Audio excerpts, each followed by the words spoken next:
Hvala lijepo. Meni je posebno drago što se nalazim ponovo, ovo je drugi put u Jevrejskom kulturnom centru u Banja Luci. Ovo je tema koja na prvi pogled izgleda da zanima samo osobe starije dobi. Međutim, ja ću se potruditi da to bude zanimljiva tema za sve koji se ovde nalaze, jer ću pokušati da predočim kakve su mogućnosti za prevenciju još u mladosti da bismo bili zdravi u našoj starosti. Hronične nezarazne bolesti, po definiciji Svjetske zdravstvene organizacije, predstavljaju masovne bolesti, znači bolesti od kojih masovno ljudi obolijevaju. Hronične znači imaju dugotrajan tok i uglavnom su raširene po cijelom svijetu. Ne postoji neko područje u svijetu koje je izolovano gdje ljudi ne obolijevaju od ovih bolesti. Frapantne su statistike. Za 2017. godinu 17,9 miliona ljudi je umrlo od kardiovaskularnih bolesti, koje spadaju u hronične nezarazne bolesti. To je oko 44% svjetske populacije. Svaki drugi čovjek u Banja Luci, u bivšoj Jugoslaviji, u svijetu umire od kardiovaskularnih oboljenja. 9 miliona umire od malignih bolesti, 3,8 miliona od respiratornih bolesti i 1,6 miliona od dijabetesa. Nekada u prošlosti glavni uzrok mortaliteta ili smrtnosti su bile zarazne bolesti, ali od otkrića antibiotika i razvoja medicine sada imamo drugu tendenciju. Zarazne bolesti se smanjuju i morbiditet i mortalitet od zaraznih bolesti, ali zato imamo povećanje broja smrti od hroničnih nezaraznih bolesti kao što su navedene kardiovaskularne, maligne, respiratorne i dijabetes. Kada gledamo u procentima, onda možemo vidjeti da kardiovaskularne bolesti odnose 44% života na svjetskom nivou, po Svjetskoj zdravstvenoj organizaciji, dok u Republici Srpskoj to je 48,9% ljudi umire od kardiovaskularnih oboljenja. Maligne bolesti 22% na svjetskom nivou, u Republici Srpskoj 20,6%. Respiratorne, znači 9%, u Republici Srpskoj 3,9% i dijabetes 4% na svjetskom nivou, a u Republici Srpskoj 5,6%. Na osnovu ovoga vidljivo je da preko 70% ljudi i ovdje i u svijetu umire od ovih hroničnih nezaraznih bolesti. Od svih navedenih bolesti, bolesti srca su broj 1 ili ubica broj 1. U razvijenim zemljama, znači proporcija ukupnog broja smrtnih slučajeva na više od 50% raste, a širom svijeta infarkti i šlogovi predstavljaju 25% smrtnih slučajeva. 60% smrtnih slučajeva od infarkta javlja se iznenada i prije liječenja, prije simptoma, prije mogućnosti da odemo kod ljekara. 2/3 iznenadnih smrtnih slučajeva se javlja kod osoba sa neutvrđenom bolešću srčanih arterija. I sve ove bolesti koje sam nabrojao jesu veliki problem. Postoji epidemija takvih bolesti. Između ostalog i zbog toga što ne daju simptomatologiju. Dijabetes uglavnom ne daje simptomatologiju. Zatim faktori rizika koji dovode do ovih bolesti, kao što je hipertenzija, ne daju simptomatologiju. Nema bola, a kad nema bola, onda osobe se ne javljaju, ne kontrolišu laboratoriju i ne brinu o svome zdravlju. I sada imamo paradoks. Niko od nas ne voli bol. Ali bol je sredstvo koje nas spašava od samouništenja. Postoji jedna bolest koja se zove lepra ili guba, u kojoj su oštećeni nervni završetci. I takve osobe sa leprom ili gubom ne osjećaju apsolutno ništa. Ne osjećaju bol. Oni se povređuju. Bilo da se radi o vatri, o smrzotinama, o povredama, oni to ne osjećaju. I naučnici su pokušali na različite načine da upozore takve pacijente da će doći do oštećenja ekstremiteta, prstiju, ušiju, nosa i tako dalje. Ne postoji mehanizam koji takve osobe može upozoriti na opasnost. Jedino je to bol koji mi kao zdrava populacija osjećamo. Iako često pokušavamo i pijemo analgetike, lijekove protiv bola. Žalosna je realnost da je za većinu ljudi njihov prvi srčani udar također i jedini. Nekada je granica bila 40, 50, 60 godina. Sada ste vidjeli sportisti od 20, 25, 30 godina umiru od srčanog udara. Zato što nisu ni svjesni da su im zatvoreni, obliterisani krvni sudovi. Iznenadna smrt ne pruža drugu šansu. 18 miliona ljudi umire godišnje od srčanih bolesti. Preko 30.000 svakog dana umre od srčanih bolesti. Vi to ne možete vidjeti u sredstvima javnog informisanja. Ljudi se ne obavještavaju da su ovo ubice broj 1 iz više razloga. Jedan od tih razloga je zato što traži radikalne promjene u životu da bi se spriječila ovakva statistika. I ne samo to, nego imate problem sa industrijama, različitim industrijama koje imaju lobije. I ti lobiji, znači, sprečavaju na neki način da se govori istina o ovim problemima. Srce je organ koji prvi počinje i zadnji završava u toku našeg života. Ovdje vidimo da srce je izgrađeno iz 2 komore, 2 pretkomore, to je u stvari jedna pumpa koja ima svoje ventile, to su kuspisi i zahvaljujući srcu mi imamo pritisak, stvara se pritisak krvi da bi krv mogla da dospije do svakog djelića našeg tijela, do svake ćelije, do 100.000 milijardi različitih ćelija. I ovdje postoji jedan paradoks da srce pliva u krvi. U unutrašnjosti srca se nalazi krv. A najveći problem jeste upravo ishrana srčanog mišića. Jer krv iz unutrašnjosti ne opskrbljuje srčane mišićne ćelije, nego upravo krv koja dospijeva kroz ove koronarne arterije. Korona, latinski znači kruna. Ovi krvni sudovi su raspoređeni u obliku krune. I najčešće dolazi do zatvaranja ovih sitnih malih krvnih sudova, a u distalnim dijelovima nastupa infarkt. Vidite ovdje, ako dođe do zatvaranja u nekom dijelu, u distalnim dijelovima dolazi do ishemije, nekroze ili smrt ćelija, a to je u stvari infarkt. Kada pogledamo unutrašnjost našeg srca, ono otkucava 60 do 90 puta u minuti. Izgrađeno je od 2 komore i 2 pretkomore, a pokreće se zahvaljujući automatizmu.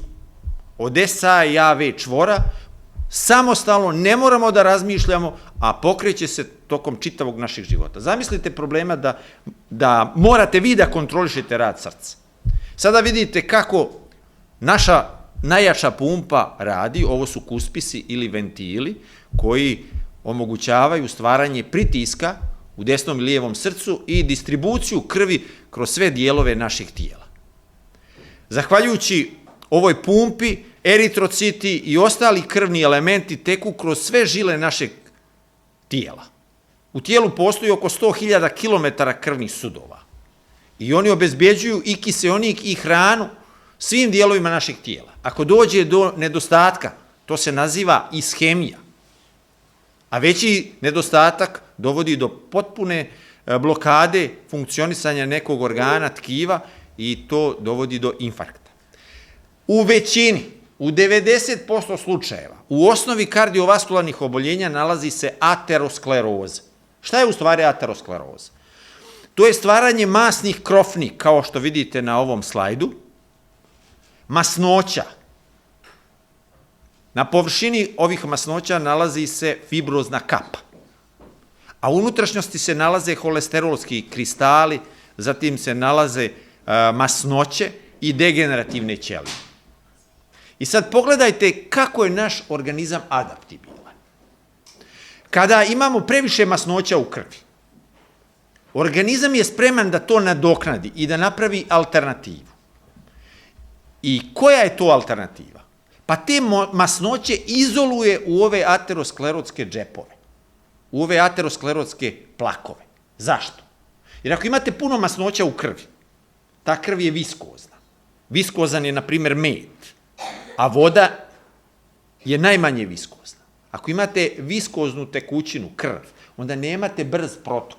I organizam se pobrinuo da sklonite masnoće tako što formira ove aterosklerotske pruge.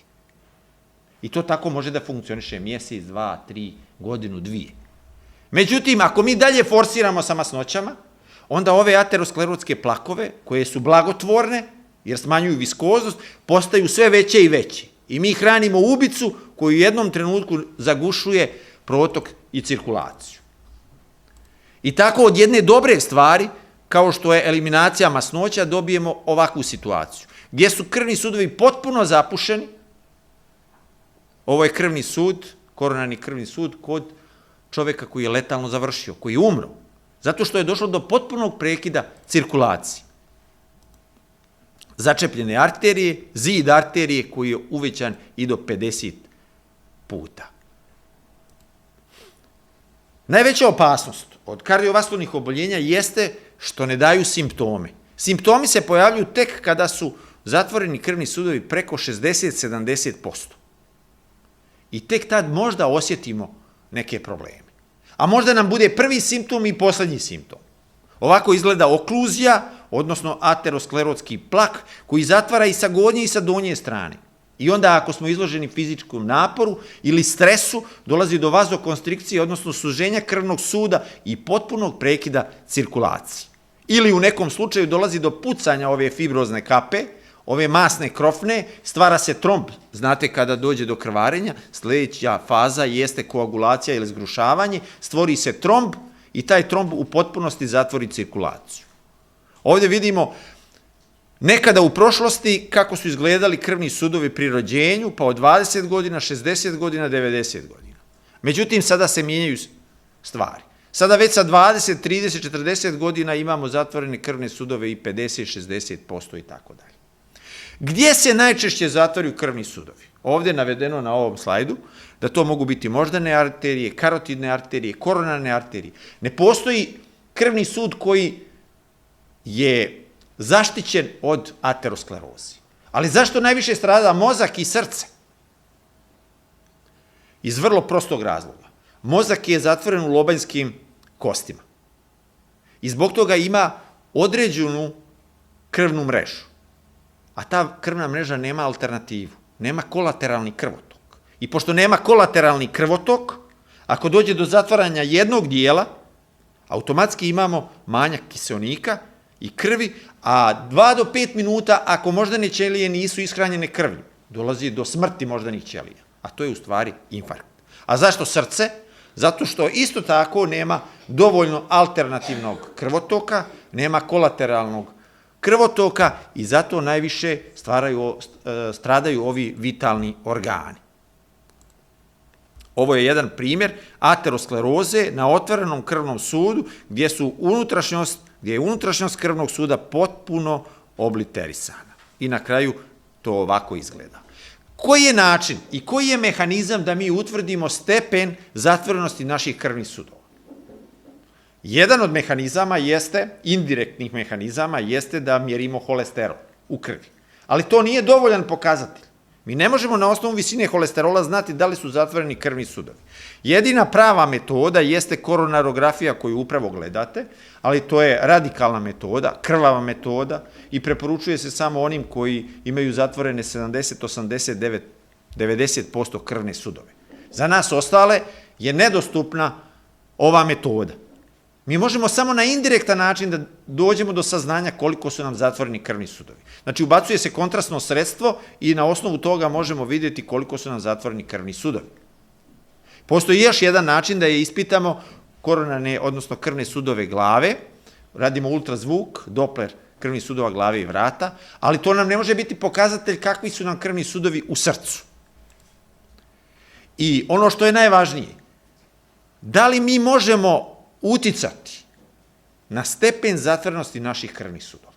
Uglavnom, svi znamo da preventivno možemo da se kvalitetno hranimo, da imamo fizičke aktivnosti i da spriječimo nastanak ovakvih obliteracija, odnosno ateroskleroze. Ali ovaj dijagram pokazuje da mi možemo i terapijski djelovati. Poslije godinu dana biljne ishrane vidite kako se povećao protok kroz ovu karotidnu arteriju i na taj način mi i terapijski možemo da djelujemo. Samo se o tome vrlo rijetko priča.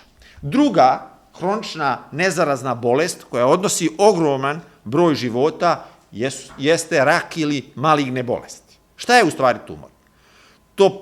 To je u stvari nekontrolisano bujanje tkiva. Znači, tumori se u odnosu na domaćina ponašaju autonomno i parazitski, jer svoje potrebe u hranjivim supstratima podmiruju preko domaćina. Klasični parazit. Oni više ne odgovaraju, ove ćelije ne odgovaraju više na biohemijske signale i ove ćelije se ponašaju autonomno i maksimalno koriste sve hranljive materije koje se nalaze u našem organizmu. Slobodni radikali igraju značajnu ulogu, jer oni oštećuju određene ćelije u našem tijelu i te ćelije mogu maligno da se promijene i da nastave rast u toku našeg života. I to predstavlja veliki problem za imunni sistem. Imunni sistem ima sposobnost da analizira sve naše ćelije, da radi legitimisanje naših ćelija i ukoliko utvrdi da neke ćelije mijenjaju svoje fiziološke, biohemijske karakteristike, te naše imunološke ćelije izbacuju specijalne enzime i ubijaju te maligne ćelije. Smatra se da 10% naših ćelija u diobama koje se odvijaju svakodnevno postaju maligne. Zašto mi nismo oboljeli od raka? Zato što postoji kvalitetan imunni sistem koji pronalazi te maligne ćelije i uništava ih. Ovo je još jedan primjer kako imunološki sistem ubija, uništava maligne ćelije. Ali imunni sistem nije savršen, nije u potpunosti savršen. Iako u njemu glavnu ulogu igraju ćelije prirodne ubice, koje pronalaze ćelije, koje se maligno mijenjaju i uništavaju ih. Generalno, rak prolazi kroz 3 stadija. To je inicijacija, promocija i progresija. Ako bi to slikovito željeli da predstavimo, ako želimo u svojoj bašti da posijemo travu, inicijacija je kad posijemo sjeme. A da li će to sjeme da nikne, zavisi od mnogo faktora. Da li je vlaga dovoljna i da li ima hranjivih materija. Znači, inicijacija je sijanje sjemena. Znači, postoje kancerogeni koji djeluju na naše ćelije i postoji tendencija da ti kancerogeni dovedu do promjena naših zdravih ćelija. Promocija predstavlja situaciju da imate dovoljno vlage, imate dovoljno hranjivih materija i trava kreće da raste. To je znači promocija malignih ćelija u našem tijelu. I na kraju imamo progresiju ili metastaze, kad ta trava koja se nalazi u našoj bašti prodire kroz podament, ulazi kroz prozore, vidjeli ste kako izgledaju kuće tamo gdje su bila bombardovanja, gdje su bila ratna dejstva. Zova izlazi iz prozora i slično. To je progresija ili metastaza. Mi smo okruženi različitim kancerogenima. Svuda oko nas se nalaze kancerogeni. To su pesticidi, herbicidi, razna zračenja, prašina i tako dalje. Čuli ste i za neke kancerogene koji se mogu naći u hrani, kao što je aflatoksin. Prije par godina je bila afera u Srbiji sa aflatoksinom, gdje su koncentracije aflatoksina prelazile granične vrijednosti u mlijeku i mliječnim proizvodima. Šta je aflatoksin? To je toksin koji se proizvodi iz plijesti. Kada je vlažna godina i nemate adekvatno skladištenje hrane, onda ta hrana uhvati u plijesan i onda ako se prave različiti proizvodi ili ako se daje stoci, onda imamo situaciju da je mlijeko puno aflatoksina. I znate kako je to riješeno? Vrlo jednostavno. Naši stručnjaci su podigli dozu aflatoksina, dozvoljenu dozu aflatoksina u mlijeku. I na taj način su riješili problem. A taj aflatoksin je izuzetno jak kancerogen. I sad vidite ovdje primjer kako taj aflatoksin izaziva rak. Vidite, aflatoksin ulazi u ćeliju, veže se za enzim, zatim formira se opasni proizvod, a taj opasni proizvod napada DNK, genetičku strukturu naše ćelije i većina oštećenih DNK se popravlja, jer mi imamo mehanizme savršene za popravku DNK, međutim, neke kancerogene ćelije se otmu kontroli i ćelije se umnožavaju prije nego što se oštećena DNK popravi i javljaju se trajna oštećenja ili kancerogene ćelije. Ovo je samo primjer kako aflatoksin djeluje. I mi to znamo. Tako djeluje, na primjer, i virus hepatitisa B i mnogi drugi kancerogeni koji se mogu naći u našoj okolini. I mi imamo trajnu, nepopravljivu štetu, irreverzibilan proces u našem tijelu. Ali mi moramo da utvrdimo, da istražimo šta djeluje na ove kancerogene. Mi ne možemo izbjeći ove kancerogene kojim smo okruženi. Zagađenje, pesticide, herbicide, ono što unosimo hranu. A postoji li nešto što promoviše na razvoj raka ili postoji li neka hrana koja vrši antipromociju, koja se suprotstavlja nastanku raka? Mnogi kažu, za rak je bitna genetika. Genetika, činjenica je, puni pištolj. Genetika puni pištolj, a zdravstvene navike povlače okidač. A ovo je najvažnije istraživanje vezano za genetiku i nastanak raka i drugih bolesti. Ovdje je navedeno u procentima, odnosno u broju oboljelih na 100.000 ljudi, Japanaca, koji žive u Japanu, koji žive u nekim drugim krajevima kao što su Havaji i ostalih populacija koji žive na tim područjima. Znači, pošto se radi o Japancima u Japanu i Japancima na Havajima, radi se o genetički istoj strukturi. Pa ćemo da vidimo koliko je genetika bitna. Vidimo ovde da u Japanu rak debelog crijeba na 100.000 ljudi zahvata 78 ljudi.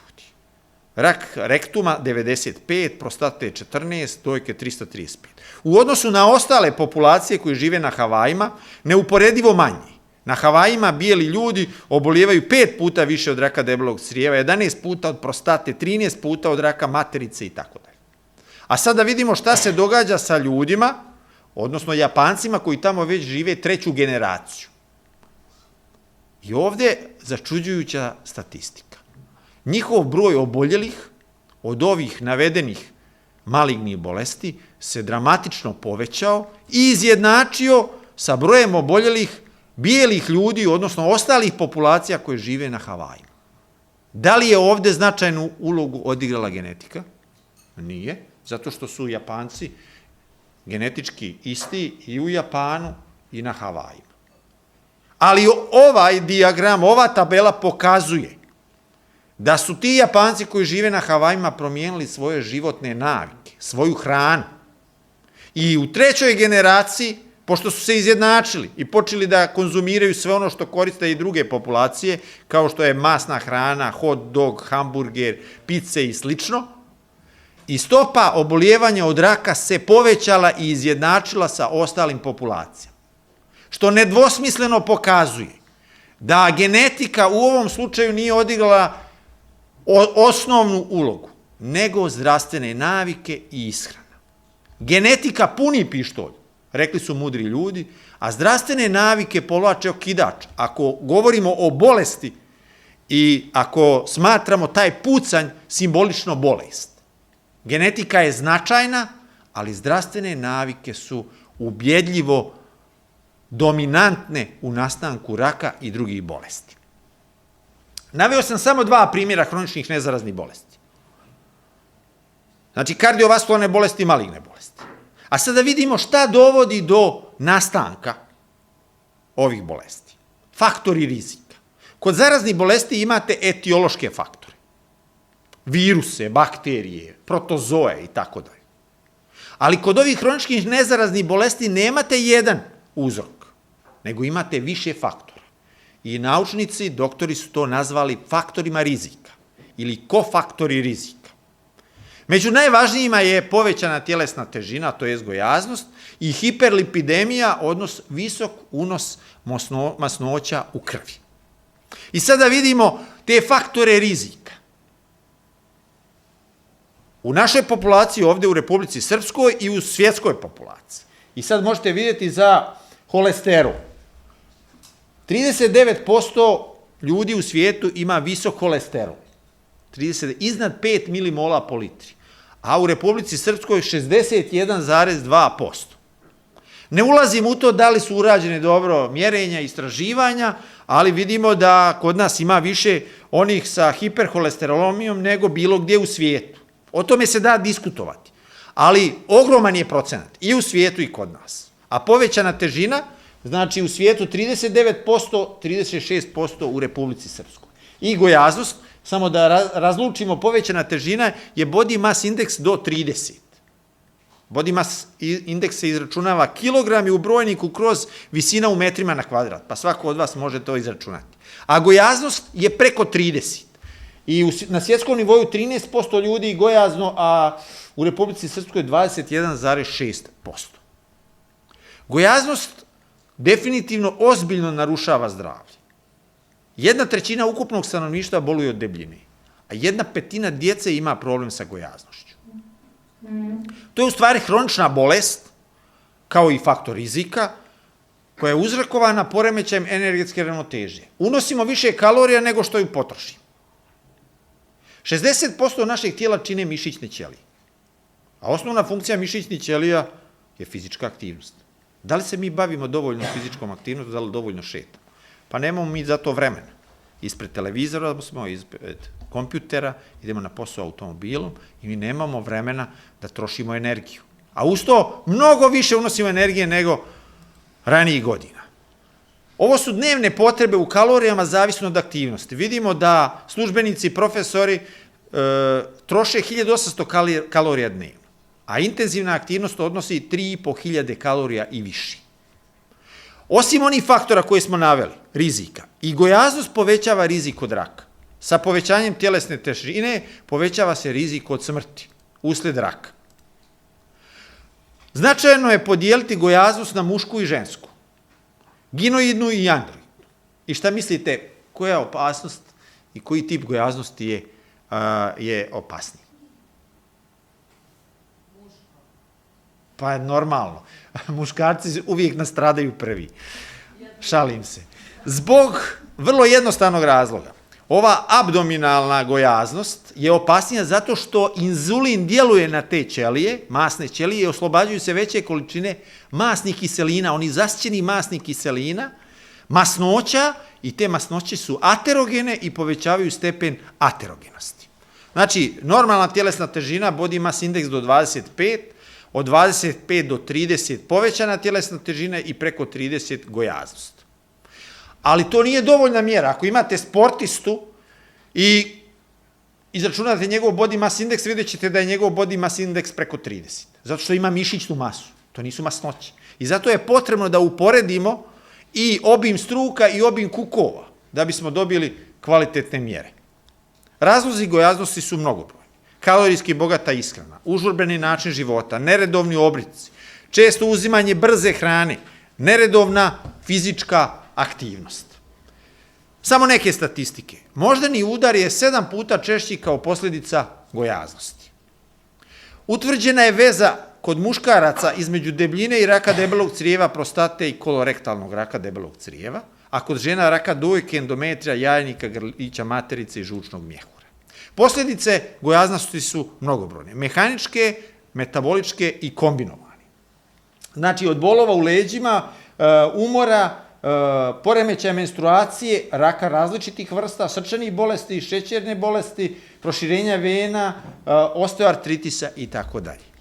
Ali ono što je mnogo bitnije i ono što ne bi smjelo da nas ostavi u depresiji, ogromne su koristi ili benefiti od smanjenja tjelesne težine samo 5 do 10%.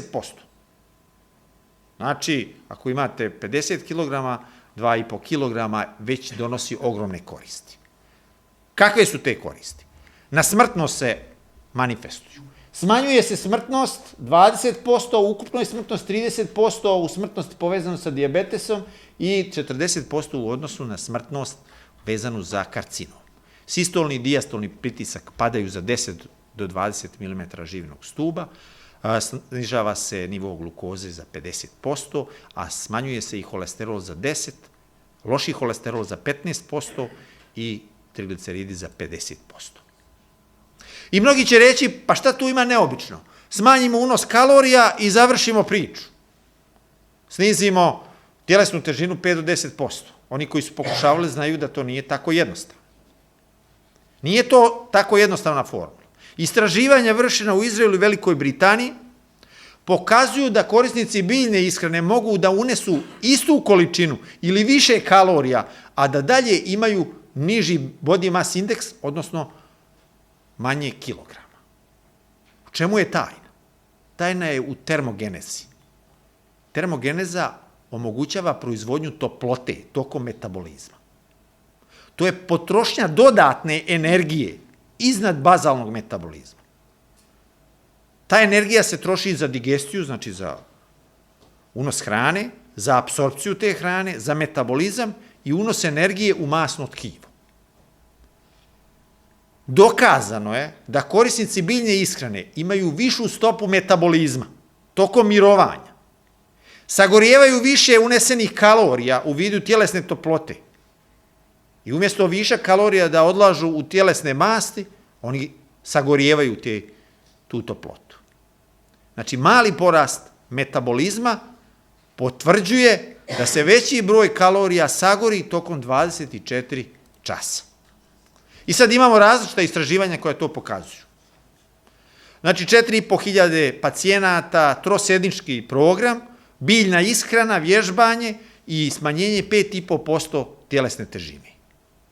Zatim, smanjenje tjelesne težine 2 kg za 12 dana. Doktor Orniš, smanjenje 4,5 kg za 3 sedmice. Nikolson, smanjili su njegovi pacijenti 7 kg za 12 sedmica. Postoje različite dijete o kojima ste vi čuli i na kojima ste bili. Ja sve te dijete zovem razboli sam sebe. Mesna dijeta, dijeta Ujedinjenih nacija i tako dalje. A vrlo je prosta stvar. Biljna ishrana, manje kalorija i više fizičke aktivnosti. Ali ne, ljudi vole specijalne dijete. Sve te dijete se zasnivaju na dehidrataciji, smanjite malo količinu vode u organizmu, vidite na vagi smanjenje 2 kg i vi zadovoljni, a ništa niste napravili. To nisu rješenja. Rješenja su vrlo jednostavna. Jedna preporuka jeste 10 novih namirnica u ishrani. Uvedete proso, leće, heljdu i namirnice koje su naši preci koristili, umjesto ovih sadašnjih, 20% manje hrane unosite u toku obroka i 30 minuta dodatne fizičke aktivnosti. Istraživanje koje sam ja proveo na 1000 pacijenata, na biljnoj ishrani za 20 dana, holesterol je pao za 17%, a tjelesna težina od 2 do 5 kg. Ishrana znači proso, leće, heljda, pšenica, ječam, raž, zob i tako dalje u kombinaciji sa mahunarkama i voćem i povrćem. Jeste da je to malo teže pripremati, ali imate, na primjer, mi smo formirali paket hrane i na tom paketu hrane pripremate po tome i 17% holesterol se smanjuje. I sad dolazimo do najvažnijih pitanja. Koji je najvažniji faktor i za kardiovaskularne bolesti i za maligne bolesti? Holesterol. Nije to neki bauk. On se normalno nalazi u ćelijskim membranama. On je izvorna materija za proizvodnju hormona, za proizvodnju vitamina, za proizvodnju žučnih kiselina. I on se proizvodi normalno u našem tijelu, svakoga dana. Ali je problem sa egzogenim holesterolom. On se unosi s polja, u ishrani koju mi svakodnevno koristimo.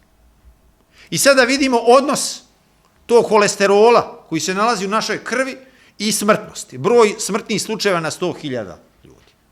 Dijagram. Ljudske populacije različite. Muškarci i žene. U Finskoj, u Engleskoj, u Irskoj. Lako se izračuna koliki je prosječni nivo holesterola.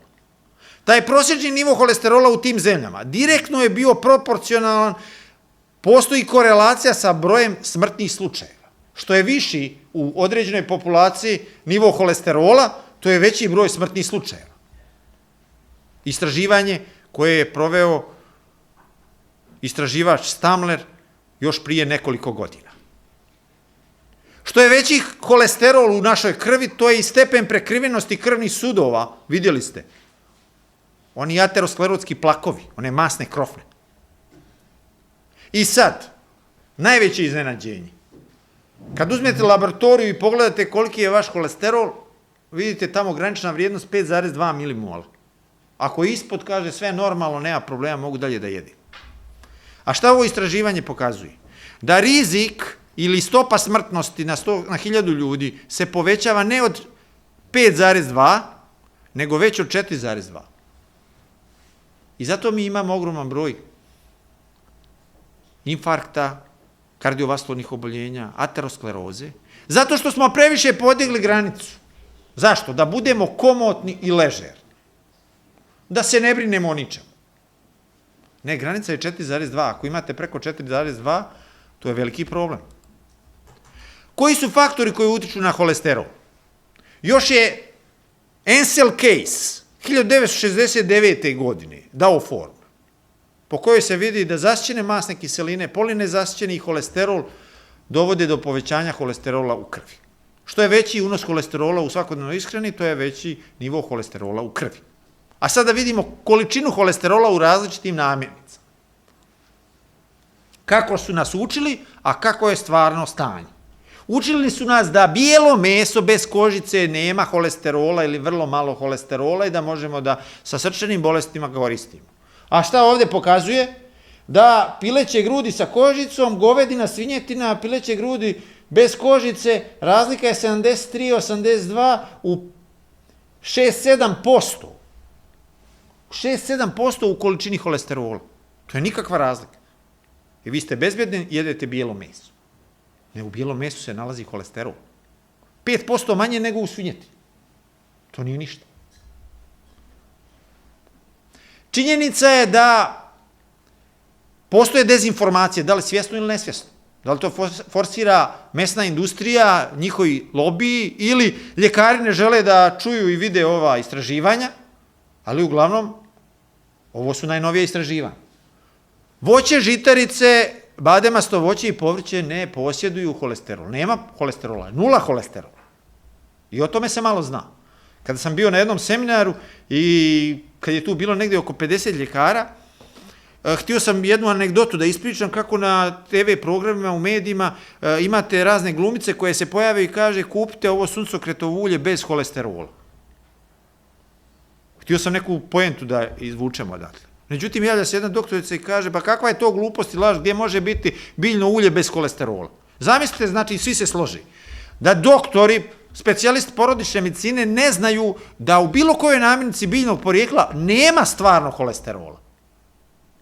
A moja poenta je trebala da bude kako se gluposti pričaju u reklamama. Pa normalno da biljno ulje nema holesterola. Ali tek sam onda došao do zaključka da doktori imaju problem sa znanjem gdje se nalazi holesterol, a gdje nema holesterola. I ovo su dijametralno drugačije informacije nego što većina populacije ima danas. Kako mi unosimo holesterol? Najviše preko mesa i mliječnih proizvoda. Meso, piletina, riba 35% unosimo, žumance 35% i mliječni proizvodi 16%. Na taj način mi unosimo holesterol svakodnevno. Vrlo jednostavno. Bitan je odnos i polinezasićenih i zasićenih masnih kiselina i najbolji odnos imaju znači različite vrste oraha, badem, lješnik, pistacije i tako dalje. I to su namirnice koje imaju najpozitivniji blagotvorni uticaj na holesterol. Takođe, ovaj dijagram pokazuje, iako je do skora, ne znam danas, u kliničkom centru su dijeljene ove liste po kojim kardiovaskularni bolesnici i bolesnici koji imaju visok holesterol ne smiju da jedu bademasto voće. Badem, lješnih i oras. A pogledajte šta istraživanje kaže. Da oni koji koriste 5 puta sedmično bademasto voće imaju rizik, relativni rizik od infarkta 50% manji. Činjenica je da badem, lješnjak i orasi jesu kalorični. Imaju dosta, znači u sebi nezasićeni masnih kiselina. Ali te nezasićene masne kiseline su blagotvorne, one čiste krvne sudove. Znači, bademasto voće treba jesti bez obzira kakve probleme zdravstvene imali ili ako smo zdravi. Takođe, vlakna su veoma bitna. Ovo istraživanje pokazuje da osobe koje su imale potrošnju veću od 16 grama na dan su smanjile rizik od bolesti srčanih krvnih sudova za preko 60%. A gdje se nalaze ta biljna vlakna? Na 100 grama. Najviše ih ima, znači, u ovoj tabeli, u datulama, zo, badem, ječam, sočivo, mekinje. To su izvori sa najviše vlakana koji djeluju blagotvorno na kardiovaskularne bolesti. Šta je najvažnije za srčane i sve ostale krvne sudove? Da budu fleksibilni. Da mogu lako da mijenjaju svoj obim, promjer. Da krv lako može da teči. Ako vam treba više krvi, fizička aktivnost, da se oni vazodilatiraju, šire. A isto tako da se mogu da skupe. Najvažnije za tu fleksibilnost krvnih sudova jeste da nemate ovih aterosklerotskih plakova. I šta se događa u našoj industriji, prehrambenoj? Šta se radi s mekinjama? Daju se životinjama. Od svih ovih namirnica koje mi treba da konzumiramo,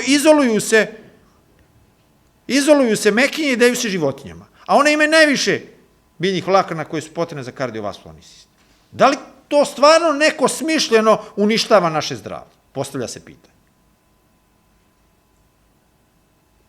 Znači, zato treba jesti integralne žitarice, gdje se nije odvojile mekinje od ostalog sadržaja, jer mekinje imaju izuzetan uticaj na krvne sudove. I ono što je potpuno nepoznato, šta još utiče na nivo holesterola? Ovo je istraživanje na zečevima. Neko će reći, pa zašto zečevi? Pa zato što prije 100 i nešto godina je prvi put i utvrđeno da zečevi koji su hranjeni masnoćama, da su dobili aterosklerozu na krvni sud. I šta se događa kad zečevima dajete životinjske proteine? Povećava se holesterol. A kad dajete biljne proteine, smanjuje se. Pa onda napravite ukrštanje posle 3 sedmice, pa ovima što ste davali biljne proteine, dajete životinjske proteine. I dolazi do rasta holesterola. A obrnuto, oni koji su koristili životinjske proteine, dajete im biljne proteine i dolazi do pada. Znači, i proteini animalnog porijekla utiču na nivo holesterola. Zečevi koji su koristili biljne proteine imaju 3 puta manji holesterol nego zečevi koji koriste životinjske proteine. Ovdje su istraživači išli toliko daleko da svaki biljni protein soje, susama, zobi i tako dalje, su utvrdili koliki će biti nivo holesterola. I ovdje vidite na ovoj strani. I drastično su manji nivoi holesterola nego na životinjskoj ishrani.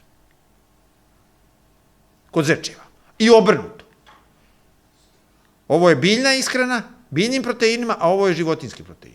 Svaki životinjski protein je povećao holesterol. I ono što je posebno bitno, kada se vratimo u humanu populaciju, da li mi hranom možemo da liječimo bolesti?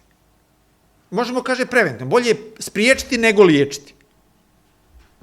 Ali ovaj dijagram, odnosno ovo istraživanje pokazuje nešto sasvim drugo. Sva istraživanja su rađena, djelimično se smanji nivo masnoća u ishrani i nemamo nikakve rezultate. Doktor Orniš je napravio radikalnu promjenu. On je dozvolio pacijentima samo korištenje 10% masti i 5 mg holesterola u ishrani. To je 1 šolja mlijeka dnevno. Od masnoća životinjskog porijekla. Ništa više. Poslije godinu dana ukupni holesterol se smanjio 24%. Za 1/4. 37% se smanjio loši holesterol. Skoro za 1/2. Smanjena je angiografijom i koronarografijom. Je utvrđeno da je 82% ljudi smanjilo one naslage u unutrašnjosti krvnih sudova. A najvažnije, za onih koji su imali oštećenja arterija preko 50%. Šta se dogodilo? Smanjili su se ovi aterosklerotični plakovi za 5,3%. Reklo bi se, to nije nešto posebno, 5,3%. Ali u protoku krvi je došlo do promjene drastične. Porastao je protok krvi 23%. Za 1/4 je povećan protok krvi. Znači, oni koji su bili u riziku da dobiju infarkt, sad više nisu bili u riziku, jer se povećao protok krvi za 1/4. Fantastično istraživanje, o kom niko ne govori. Da bismo shvatili odnos između onoga što se događa u tijelu životinja i u humanoj populaciji, potrebno je da analiziramo žarišta malignih ćelija. Ovo ne možemo da radimo na ljudskoj populaciji. Mi smo humani ljudi, nismo mengale, da sad istražujemo šta se događa kod malignih promjena kod čovjeka. Ali možemo da promatramo šta se događa sa malignim promjenama kod eksperimentalnih životinja. Uveden je pojam, na osnovu jednog istraživanja, žarišta ili fokusi malignih ćelija. Prate se fokusi veličina malignih ćelija kod eksperimentalnih životinja. Znači, žarišta su prekursori malignih ćelija koji se razvijaju u tumore. i posmatramo te fokuse, ta žarišta i pratimo i mjerimo njihovu veličinu. I znamo da li se tumor razvija i kakve efekte ima hrana na te tumore. I doktor Campbell, pionir u ovakvim istraživanjima, je došao do frapantnih saznanja. Ukoliko se te eksperimentalne životinje hrane, u proporciji 5% unose proteine životinjskog porijekla. Odgovor žarišta, tih malignih ćelija, rast malignih ćelija je minimalan. Evo vidite ovdje, 0,5.